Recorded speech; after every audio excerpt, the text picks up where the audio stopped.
आगे बढ़ते हैं, एक और बड़ी खबर अपने दर्शकों को बताते हैं। मेहुल चौकसी के प्रत्यर्पण की कोशिशें तेज हैं।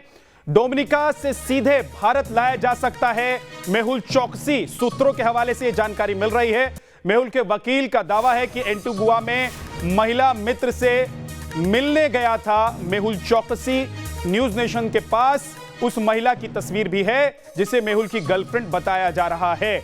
मेहुल चौकसी एक देश से दूसरे देश भाग रहा है, यहां से वहां भागकर बचने की कोशिश कर रहा है, लेकिन उसे भारत लाने की कोशिश लगातार चल रही है और उसे भारत लाने की अब जो कोशिश है वो मुकाम तक पहुंचती हुई दिखाई दे रही है। मेहुल चौकसी को लेकर इस वक्त की बड़ी खबर यह है कि सीधे उसे भारत लाने की तैयारी की जा रही है, लेकिन दूसरी तरफ मेहुल चौकसी के वकील की तरफ से यह दावा किया गया है कि एंटीगुआ में महिला मित्र से मिलने के लिए मेहुल चौकसी गया हुआ था। न्यूज नेशन के पास वो तस्वीर भी है जिसे आप देख रहे हैं। देखिए, दो तस्वीर है, एक तरफ उस महिला मित्र की तस्वीर है जो मेहुल चौकसी की महिला मित्र बताई जा रही है। ये महिला मित्र बताया जा रहा है, इसी से मिलने के लिए मेहुल चौकसी गया था एंटीगुआ।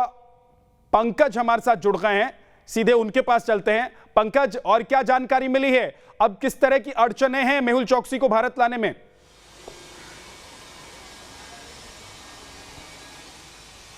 जी बिल्कुल, देखिए, भारत सरकार की तरफ से लगातार ये कोशिश की जा रही है। डोमिनिका में कोर्ट की शरण में इस वक्त मेहुल चौकसी है और जो डोमिनिका के जो प्रेसिडेंट हैं उनकी तरफ से और भारत सरकार की तरफ से बातचीत जो है वो शुरू है। इसके अलावा एंटीगुआ पर भी प्रेशर बनाया जा रहा है क्योंकि मेहुल चौकसी ने एंटीगुआ की सिटीजनशिप ली हुई है और एंटीगुआ के सिटीजनशिप के हिसाब से अगर देखा जाए तो डोमिनिका को जो मेहुल चौकसी को पकड़ने के बाद डोमिनिका के कोर्ट के हिसाब से देखा जाए तो उन्हें एंटीगुआ को मेहुल चौकसी सौंपना पड़ सकता है। ऐसे में दोनों ही देशों पर कहीं ना कहीं एक तरह से प्रेशर बनाने की कोशिश की जा रही है। बातचीत का दौर चल रहा है कि मेहुल चौकसी को भारत लाया जाए। इस बीच भारत की तरफ से एक प्राइवेट विमान भी डोमिनिका में वहां के हवाई अड्डे पर उतारी गई है। वो विमान इंतजार कर रहा है कि जैसे ही मेहुल चौकसी को भारत प्रत्यर्पण की इजाजत मिलती है उसी विमान से बिठाकर मेहुल चौकसी को भारत लाया जाएगा। लेकिन विद्या, इस वक्त मैं मेहुल चौकसी के घर के बाहर हूं। आपको बता दूं कि मुंबई के वालकेश्वर के इसी आलीशान फ्लैट में यहीं पर मेहुल चौकसी रहता था। बिल्कुल, मैं आपके पास लौट कर आऊंगा। पंकज, फिलहाल बहुत बहुत शुक्रिया आपका इस पूरी जानकारी के लिए। आगे बढ़ते हैं, एक और बड़ी खबर बताते हैं। मेहुल चौकसी से जुड़ी हुई बड़ी खबर यह है कि मेहुल चौकसी केस में मुंबई में चौकसी के घर के बाहर नोटिसों का अंबार है। जांच एजेंसियों की तरफ से समन भेजे गए हैं, कई बैंकों की तरफ से नोटिस चस्पा किया गया है। तो एक के बाद एक जो नोटिस चस्पा किया गया है मेहुल चौकसी के घर के बाहर, उसके बाद अब देखिए कैसे नोटिसों का अंबार है, समन का अंबार लग गया है मेहुल चौकसी के घर पर। लेकिन मेहुल चौकसी अभी हिंदुस्तान आया नहीं है, उसे लाने की कोशिश चल रही है और इस बात की पूरी उम्मीद है कि बहुत जल्द मेहुल चौकसी को भारत ले आया जाएगा। पंकज की एक रिपोर्ट आपको दिखाते हैं। फरार हीरा कारोबारी और देश में हुए सबसे बड़े बैंक घोटाले का आरोपी मेहुल चौकसी डोमिनिका में है। सरकार उसे भारत लाने की तमाम कोशिश कर रही है, लेकिन इस बीच आपको हम लेकर आए हैं दक्षिण मुंबई के वालकेश्वर के उस बिल्डिंग में जहां मेहुल चौकसी का घर है। आखिर क्यों हम मेहुल चौकसी को सबसे बड़ा बैंक फ्रॉड कह रहे हैं, ये साबित करती है मेहुल चौकसी के घर की ये दीवारें। ये देखिए, ये मेहुल चौकसी का ये दरवाजा है। यहीं पर वालकेश्वर के गोकुल बिल्डिंग के ये 9वें मंजिल पर ये घर है और देखिए दरवाजा जो है वो किस तरह से पूरी तरह से पैक हो चुका है। तमाम जो जांच एजेंसियां हैं, ईडी, सीबीआई, जो तमाम बैंक्स हैं, उनकी तरफ से यहाँ पर नोटिस लगाई गई है और अब दीवारों पर जगह नहीं बचा है कि कहीं पर नोटिस लगाई जा सके। आप देख सकते हैं एक के ऊपर एक सारी नोटिस चिपकाई गई है।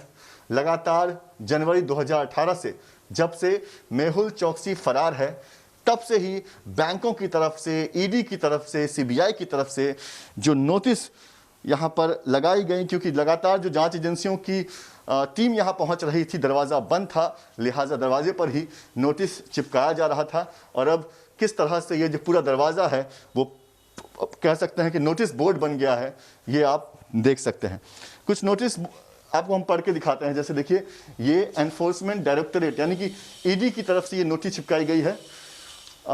2018 में ये नोटिस लगाई गई है और मेहुल चोकसी को 27/11 यानी 27 नवंबर को ईडी के सामने पेश होने के लिए यह समन भेजा गया था, लेकिन मेहुल चोकसी लगातार फरार है। तो ऐसे कई समन्स इन दीवारों पर चिपके हुए हैं। आपको हम दिखाते हैं दूसरी तरफ, देखिए तमाम ये ईडी की तरफ से ये नोटिस हैं। इस पे लिखा हुआ है कि prevention of money laundering act के तहत मेहुल चोकसी के खिलाफ मामला दर्ज है, लिहाजा उसे समन किया गया था, उसे बुलाया गया था। इसी तरह से तमाम ईडी की तरफ से नोटिस हैं, सीबीआई की तरफ से नोटिस हैं। 2018 से ही ये नोटिस यहाँ पर लगाए गए हैं। इसके अलावा आपको हम दिखाते हैं कैसे बैंकों की तरफ से, देखिए ये आईसीआईसीआई बैंक की तरफ से नोटिस है। ये देखिए आईसीआईसीआई बैंक की तरफ से एक बार फिर से ये ईडी की तरफ से ये पूरा बुकलेट जो है मेहुल चोकसी के खिलाफ जो पूरा मामला बनाया हुआ है उसकी पूरी जानकारी, ये पूरा एक किताब कह सकते हैं, इस पर चिपकाया गया है।